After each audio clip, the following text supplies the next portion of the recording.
Hello, everybody, and welcome to Into Fly Fishing. We're out here on the water in western Montana to talk to you about the one and only Clearwater fly rod from Orvis. So let's jump right on into it. And everybody, thanks again for being here. I really appreciate you. I'm Nick Jovanovich, and this is Into Fly Fishing. I've been fly fishing for about 35 years of my life, and I've been guiding professionally in southwest Montana for the last 15 years. I've used and abused a lot of equipment. I've helped other people use and abuse a lot of the same equipment as well. So today, like I said, we're here to talk about the Orvis Clearwater lineup of fly rods. And before we get into everything, if you don't mind, please just like this video, follow us on this channel, and that helps out big time when you do. It takes a lot of time and effort to make these videos for you. We love doing it. We want to keep doing it. Anything you can do to help support us is a really big deal. Thanks a lot. And also, anything you see in this video, there'll be links in the description below. Go ahead and click those links to get this equipment for yourself. And with that, let's jump right on into the review. So if you're in the market for the Orvis Clearwater, you might have already been checking out some different rods. Maybe you're looking at like the Lamson Guru, or maybe the TFR LK Legacy. Let's run through the stats on this Orvis Clearwater and see if it's a good fit for you. So what is the Orvis Clearwater lineup of rods? Well, it is a lower price but performance rod line that has great feel, great action in a variety of sizes to choose from. And I personally haven't got to fish the Orvis Clearwater yet. This is my first one. So we're going to get this set up and get out, get weighted up. It's getting a little bit chilly out here in the autumn in western Montana. And we'll take some casts, hopefully catch the fish and see how this goes. For this review specifically, I've got the 8.5 foot 5-weight version. Great western trout rod, slightly shorter than your standard 9 foot for the smaller stream and the tighter cover that we're going to encounter on this stream here today. Now let's talk a little bit about how we do the testing on these rods. Well, of course, you can find the listed lengths and sizes and flexes online at the Orvis website or any various fly shop website, but we're going to take that a step further. We're going to weigh and measure ourselves. We're going to get a lot of experience. We're going to go into the lab, which by lab, I mean the office, and do some flex testing and measuring, and of course, get it out here on the water and do some fishing to see how it performs against the stats that we found listed on the Orvis website. So I like to do, like I said, some weights and measures. I like to do some dry land casting out on the grassy field somewhere to do some contrarian casting and really hone in on the casting itself, and then get out here to see how it performs in the real world. So that's how we do this, and let's move on. So the rod blank itself, they call it a black chrome. It's sort of a graphite. In the sun, it sort of has almost a little bit of a brown sheen to it. You've got some darker wraps with some white accents that make it pop, so it's nothing bright or flashy in contrast to some of the reviews I've done lately with the Redington Rod Company. This is a little bit more of a traditional-looking fly rod here. It's a very clean blank. The blank itself is high modulus graphite. It's got some really good feel. It's very versatile, good flex, and good strength in the blank here itself. These are going to be different action rods depending on the size that you choose. So there's going to be some smaller sizes. We've got 7.5 foot 3 and 4 weights. You're going to be able to choose the 8.5 or 5, like this one, the 8.5 5 here. You've got your standard 9 foot 4 through 12 weight, 9 foot 4 11 weight, 9 foot 6 weight, and 10 foot models in a 2 through 8 weight configuration. So that's quite a few to choose from. And as far as the flex profile is concerned, on the smaller sizes, on your little small creek and small fish rod sizes, you're going to have a medium action.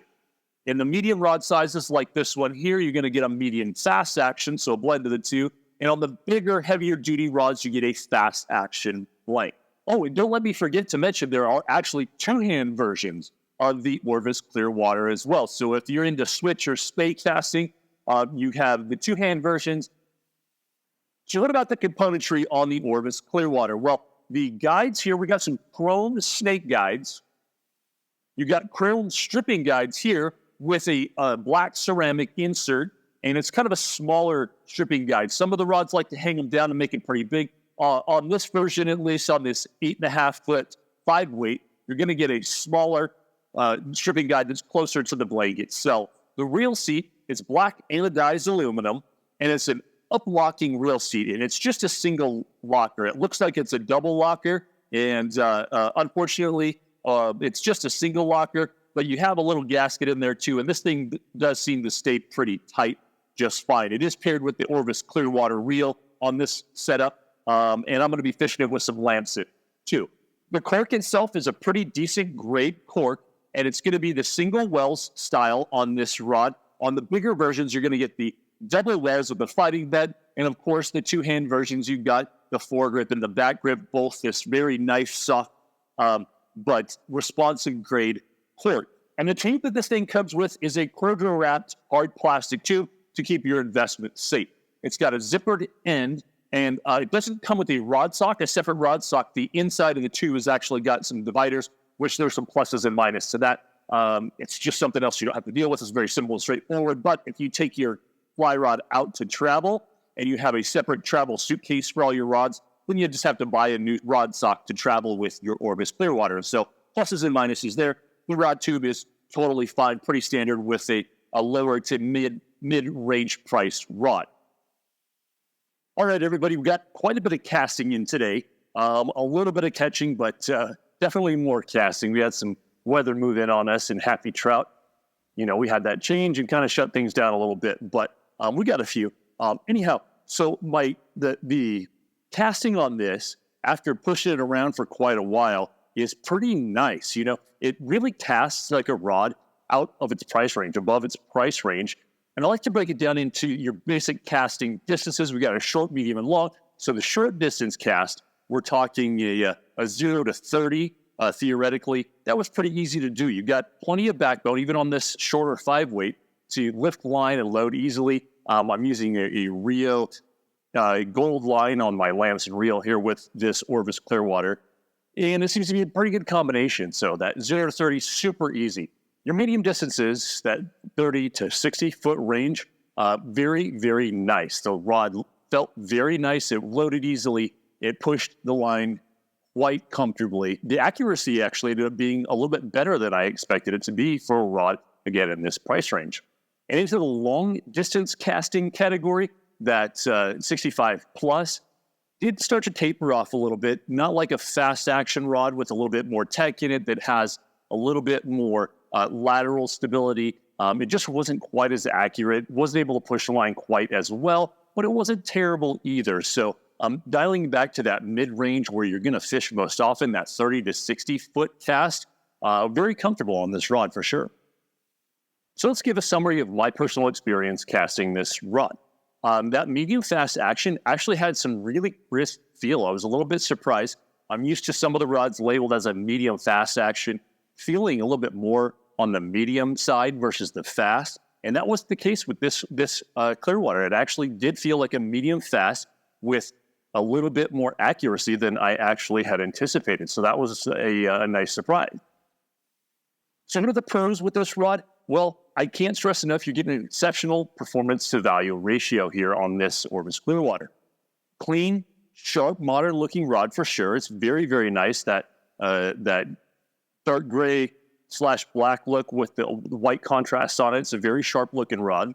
And you get a whole lot of variations to suit any situation you really can think of. And of course, there are inherently some cons with anything.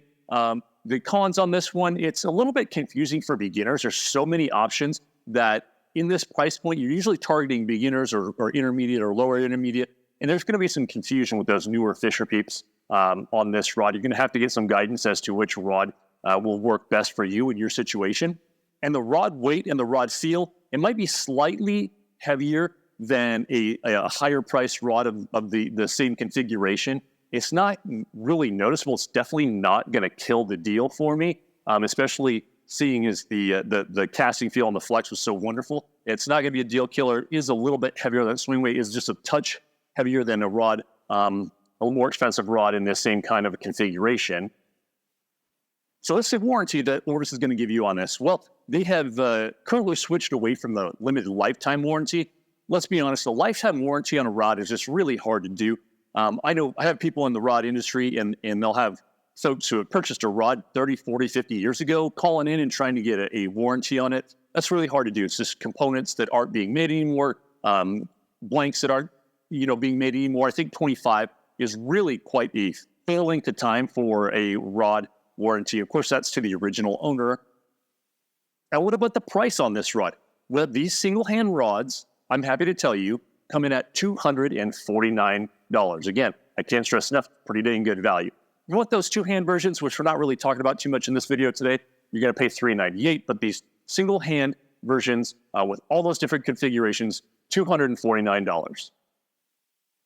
If you're a beginner, I think you're really going to like this rod. It might be just a little bit more expensive than some of the entry-level rods that you'll find out there. But again, the performance to value is there. You're really going to like this one. It's not too hard to find the sweet spot, and something you can actually grow with for a while as well.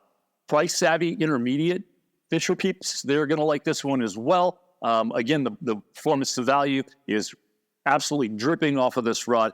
And if you're looking for a backup rod or looking for something to fit a specific niche within your quiver and you're in that intermediate fisher or intermediate casting range, that's going to be a great choice for you right here. And I'm a guide. I got to give a shout out to the guides. This would be a great boat rod for guides. Something that's not going to break the bank for you. But if you're letting your fisher peeps borrow this, they're going to enjoy casting this rod.